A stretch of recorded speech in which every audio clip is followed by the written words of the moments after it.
Let's talk about Woman of the Hour. I already did a review for this film if you want to go check it out. It has no spoilers or anything of that, but I really do want to talk about this real life case because it is just insanity how insane this whole thing is, right? And I want to get into the details about it all, but before we do, hit that subscribe button, hit the notification bell, go follow us on our Instagram. We got a giveaway we're going to be announcing tonight, so don't miss out on that. But let's talk about Anna Kendrick's directorial debut as well as an amazing performance that she gives in Woman of the Hour. So check out that review for more on that. Let's talk about the real life case though of the dating game killer. So the film is based around the story of Rodney Alcala coming onto the dating game show back in the 70s, and while he was on that show, he was already on a run for a violent crime spree he had done in which he had killed several young women and girls, and it is just so hard and dark to even talk about it, but we're gonna go ahead and do it right here. Probably will tell you this is gonna get into some very dark stuff, so that's just a fair warning. A warning I also gave about the film itself. So Anna Kendrick actually told Entertainment Weekly that she had boarded onto the project to star and then ultimately went on to direct in order to get this story told. And she said she wasn't even aware of how bizarre everything was about the situation until she really started to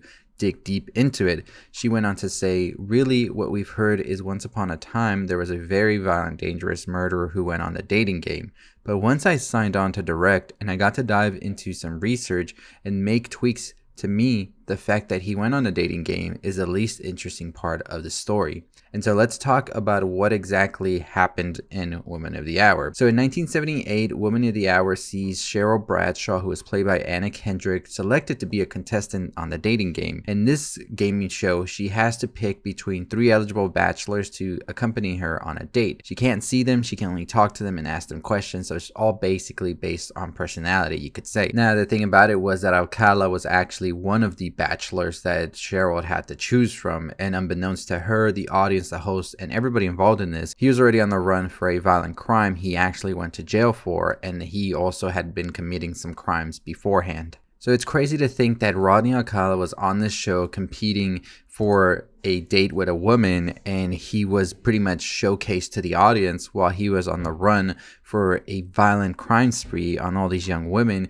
and he had already served time for the beating and the sexual assault of a very young girl. Just bizarre and dark, as Kendrick says. So Alcala's violent crime spree, from what investigators know, because they think the number of people he actually killed is higher, started around 1968 with the brutal beating and the sexual assault of a young girl. And we would see Alcala be added to the FBI's 10 wanted list for the involvement in the assault on the young girl, and apparently served 34 months in prison after 2 campers recognized him from a picture on a poster. And so, according to the Associated Press, it's believed that Alcala may have killed up to 130 people in the 1970s, and several of them happened right before his appearance on the dating game in 1978. So, in the dating game, Cheryl Bradshaw, like I said earlier, had chosen Alcala to pretty much be her bachelor, but she says when she actually met Alcala face to face, she started to feel ill. He was acting really creepy, she says, and the show was going to award them free tennis lessons and a trip to Magic Mountain,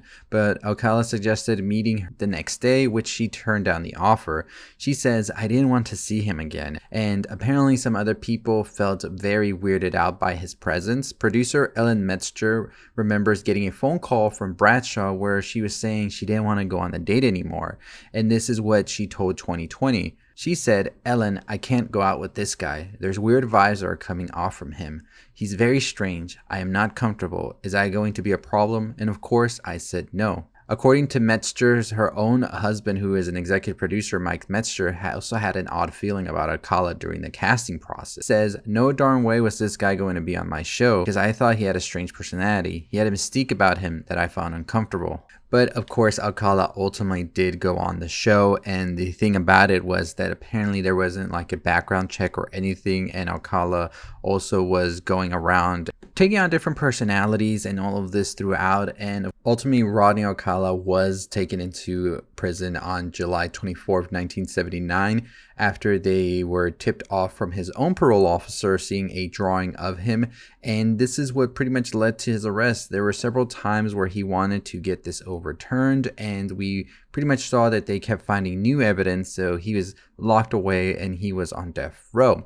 Now, Alcala ultimately did die on July 24, 2021 at the age of 77 of natural causes, so he was never really put to death, but the story still continues on, and it is one of these stories that is just so bizarre because I myself had no clue about this story to like a degree. I did know and hear about the name, the dating game killer, but I really wasn't like in the know of it, right? And I think that it's such an important story to tell because I really do think that this is a cautionary tale and just showcases how much of the system really lets these victims down. Because this demented individual was able to go on this decade-long spree that we know of, as authorities have said. They think his kill count is a lot higher than what we initially know, just based on evidence they have found with the pictures and everything he had. Because that was a thing about Rodney Alcala. He would say he was a photographer, and according to authorities in the Associated Press, that they believe that he may have gone up to 130 victims now that they don't even know about. So it is just a dark and twisted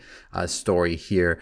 Anna Kendrick actually talked about it itself because she says, I think the story itself is so compelling because of the idea that this dangerous and violent man went on a show like The Dating Game where the goal is to choose a good guy and won. She also talked about depicting the violence on screen, which I've said before in my review and everything. I think the way that Anna Kendrick chose to do it and not sensationalize this serial killer or sensationalize the crimes, but more so focus on the victims and everything that happened to them, I think that was handled so gracefully by her in her direction. She says, in general, my approach was that things that are beautiful should be beautiful and the things that are awful should be awful. Yet the violence in the movie is rarely literal or explicit.